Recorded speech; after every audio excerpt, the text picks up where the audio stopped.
O Supremo Tribunal Federal retoma na tarde desta quarta-feira o julgamento do Marco Temporal de Terras Indígenas, após quase 3 meses de interrupção.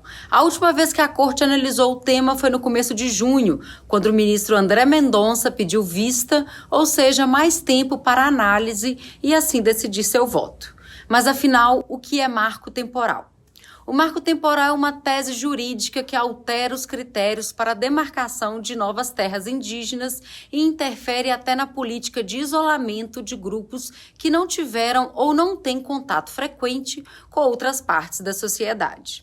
Essa tese defende que somente poderão ser demarcadas as terras se for comprovado que elas foram efetivamente ocupadas por povos indígenas em 5 de outubro de 1988, data da promulgação da atual Constituição Federal. Primeiro vamos entender o que significa demarcar uma terra indígena. A demarcação é um processo que visa assegurar os direitos à terra dos indígenas brasileiros, que são os chamados povos originários, considerados os primeiros habitantes desse território. A demarcação estabelece a real extensão da posse indígena, assegurando a proteção dos limites demarcados e impedindo a ocupação por terceiros. A FUNAI é o órgão responsável pelo processo de demarcação. E afinal, quem é a favor do marco temporal?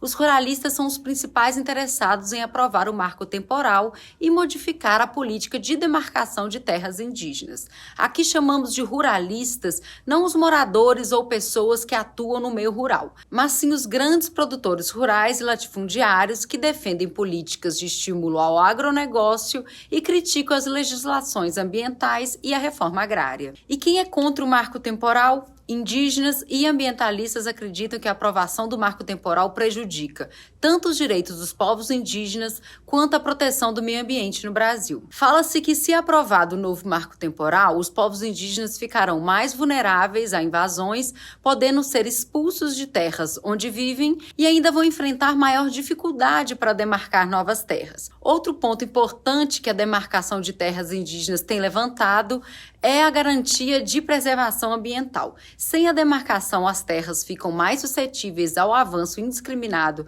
de grandes agricultores, o que pode contribuir para o desmatamento, que gera desequilíbrio no regime de chuvas e aumento na temperatura.